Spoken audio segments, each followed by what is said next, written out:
গুরু ব্রহ্মা গুরু বিষ্ণু গুরুদেব মহেশ্বর গুরু সাক্ষাৎ পরম ব্রহ্ম তস্মে শ্রী গুরুবে নমঃ। নমস্কার বন্ধুরা, বিপন্না অফিসিয়াল চ্যানেলে সবাইকে স্বাগতম। এই চ্যানেলের মাধ্যমে পৌরাণিক কাহিনী ও কৃষ্ণের বাণী ও সমস্ত সনাতন ধর্মের কথা জানতে পারবেন। তাই আর দেরি না করে চ্যানেলটি সাবস্ক্রাইব করে পাশে থাকুন। হিন্দু পঞ্জিকা অনুসারে আষাঢ় মাসে পূর্ণিমাকে গুরু পূর্ণিমা হিসেবে পালন করা হয়। এই দিনটিকে গুরু ও শিক্ষকদের প্রতি কৃতজ্ঞতা স্বীকার ও তাঁদের আশীর্বাদ প্রাপ্ত করার সবচেয়ে বড় দিন। 2026 সালে গুরু পূর্ণিমা 29শে জুলাই পালন করা হবে। এবছর গুরু পূর্ণিমা বিশেষ হতে চলেছে, কারণ এই দিন গ্রহদের দুর্লভ সংযোগ তৈরি হবে, যা গত 56 বছর পর প্রথমবার দেখা যাবে। জ্যোতিষী অনুসারে এই অদ্ভুত সংযোগ রাশিদের জীবনে ইতিবাচক বদল নিয়ে আসবে। এই গুরু পূর্ণিমায় সঠিক তিথি, শুভ মুহূর্ত ও 6 রাশির ভাগ্যশালী সম্পর্কে জেনে নিন এই ভিডিওটির মাধ্যমে। তাই ভিডিওটি স্কিপ না করে পুরো ভিডিওটি দেখতে থাকুন। গুরু পূর্ণিমা 2026 তিথি ও শুভ মুহূর্ত।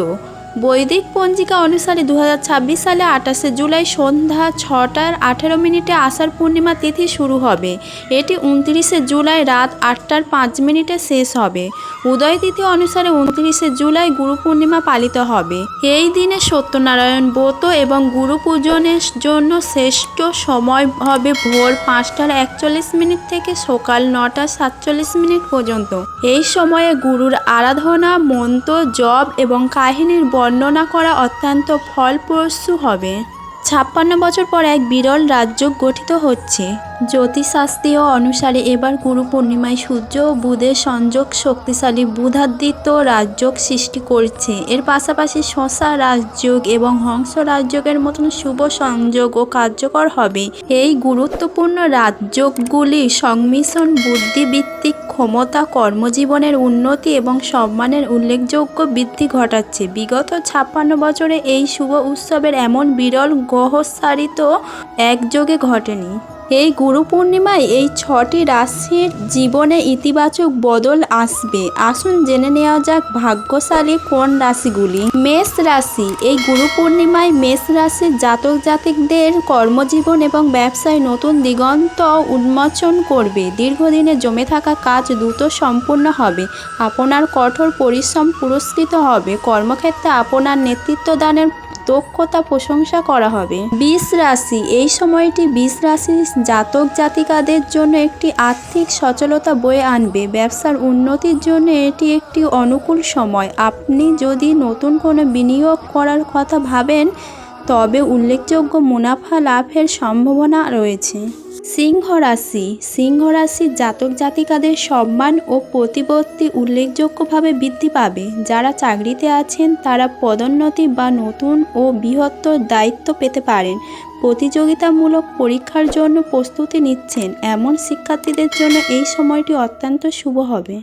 ধনু রাশি। ধনু রাশির জাতক জাতিকারা আত্মবিশ্বাসী ও দৃঢ়চেতা বোধ করবেন। বৃহস্পতি ও সূর্যের বিশেষ প্রভাবে আপনার জ্ঞান বৃদ্ধি পাবে।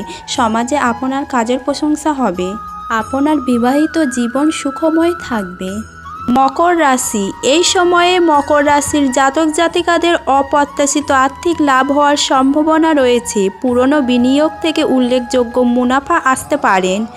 মানসিক শান্তি ও পারিবারিক সমর্থনে আপনার সমস্ত কাজ সহজেই সম্পূর্ণ হবে।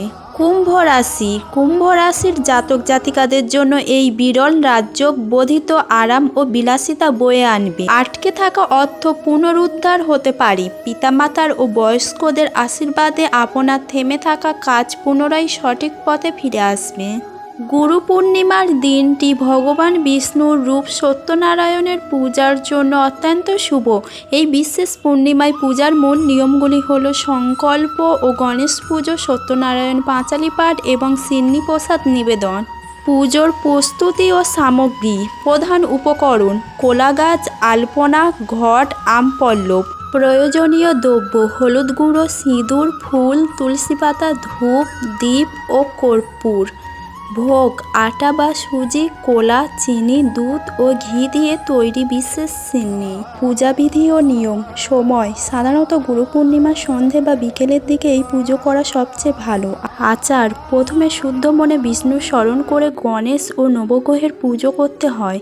কথা শ্রাবণ পুজোর শেষে সকলে মিলে সত্যনারায়ণের ব্রতকথা ও পাঁচালি শুনতে হয় এবং সিন্নির প্রসাদ বিতরণ করতে হয়।